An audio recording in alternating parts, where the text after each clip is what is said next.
What's up, nerds and nerdettes and wee little nerdlings all? It's your buddy Big Johnny G for Two Gun Pixie presents Legendary Gaming. Shut up and sit down. Hey, thank you for joining me for this Tabletop Takeout Tuesday. It's a series I do every Tuesday. I do a video every day of the week.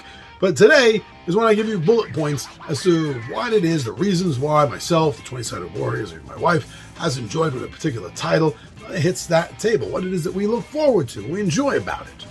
And today I want to talk to you about Bag of Dungeon 2, The Cursed Forest. Now, just to let you know right up front, this is a game that got sent to me by the publisher. This is something that almost never happens. It's only a very small handful, and I don't even mean a full-fingered handful of publishers that know of my existence, one, and two, bother to send me anything. So after doing a video on their first game and doing a gaming radar on The Cursed Forest, they sent me this. They've enjoyed my videos. Thank you very much. Very cool. I did enjoy this as much as I did the first game. So it deserves to have this video being made. I just wanted that to be put right up front. That even if I had bought this game, I'd still be doing this video right now. And as far as I can tell, I'd still be saying all the same things. So please, keep that in mind. Now, right off the bat, this is a tile-laying game. And I really do enjoy it. I'll say it. I love tile-laying games. For a couple of reasons. One, the board's always going to be different. You know, it may look similar because you're using the same tiles, right? But it's going to be different. It's going to be laid out different. And not only that, usually, depending on the game, and really with this one, you can kind of choose how it unfolds on your tabletop. So even if you're dealing with smaller amount of space, you can make a lot of tight turns and bring it in on itself maybe and keep it a smaller footprint. Well, if you have a larger table, you know, you can just have it go willy-nilly in any and every direction. These are some of the reasons why I like the tile games. Now, this is also a blind bag drawer game. Hence the name, Bag of Dungeon. Now, what you're going to be doing is, no matter what you need to draw, it's from a bag. Technically, I guess it should have been called Bags of Dungeon, maybe, but let's not splice hairs here. You have a bag for the dungeon tiles, you have a bag for the monsters, and you have a bag for the magical items, treasure, that you can get upon defeating some of the monsters. I say some, little tiny little weaklings don't give you nothing. Don't give you nothing. Hey, that's really New York of me, huh? You don't get anything from them, but you do get two treasures from the tougher bosses, the more epic fights you're going to have. And combining the fact that it's a tile laying system and a blind bag drawer game system, I really do love both of those. So before we even get into anything else with the game, I'm already loving this. Now the game is written not to be overcomplicated. They went out of their way to make sure there was, you know, no fidgety little rules that you had to constantly flip through a book back and forth to figure out. You know, does this rule apply now or later? Is this a rule? I don't know. Let's find out. They keep it almost organic, the way the concept and the logic of the rules flow. I like that because not only does it make learning the game easy, but it makes teaching it to other people easy, which is one reason why I think everyone that I've thrown this game down in front of has enjoyed it, because they are able to pick the game up fast enough.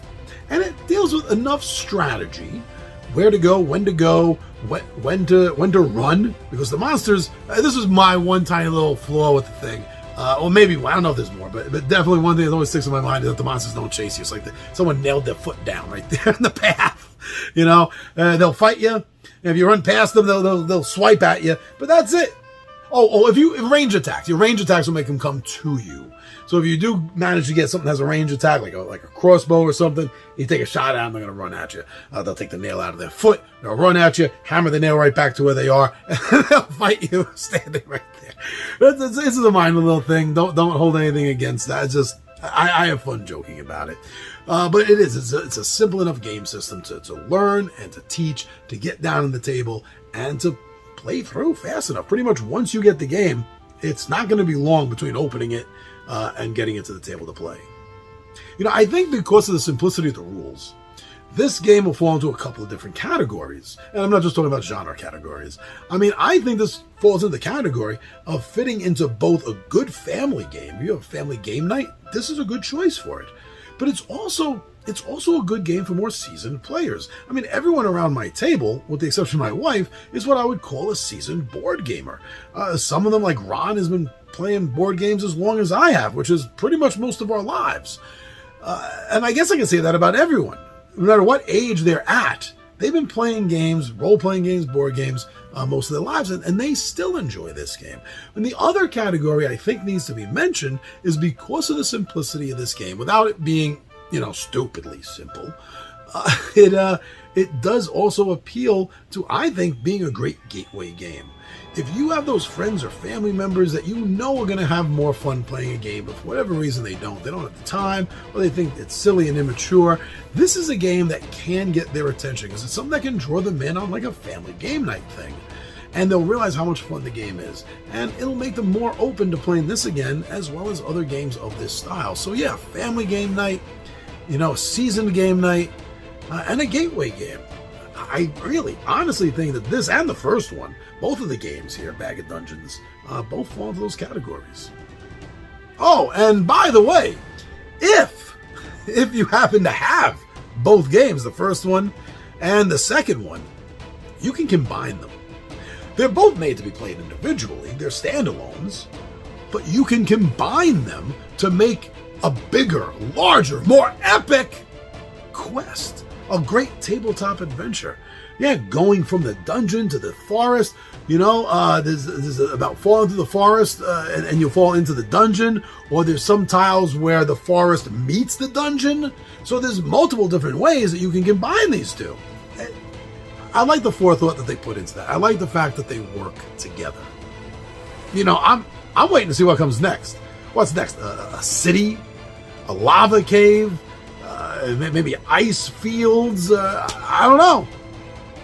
I hope there's a third one. I'm waiting for it. Now listen, don't just listen to me or anyone else. You don't know for pride. I was up front telling you that they gave me this. So how much can you trust me? I don't know. But I know I had a lot of fun with this game, and I would have had just as much fun if I had paid for it. But go watch some playthroughs. That's the best way that anybody's ever going to find out if they're going to like a game or not. You watch the playthrough and you get to see actually how much fun it is, as well as how difficult the rules are. So go. Check out, I'm telling you, check out some videos, and I think that you too are going to end up being a fan of Bag of Dungeon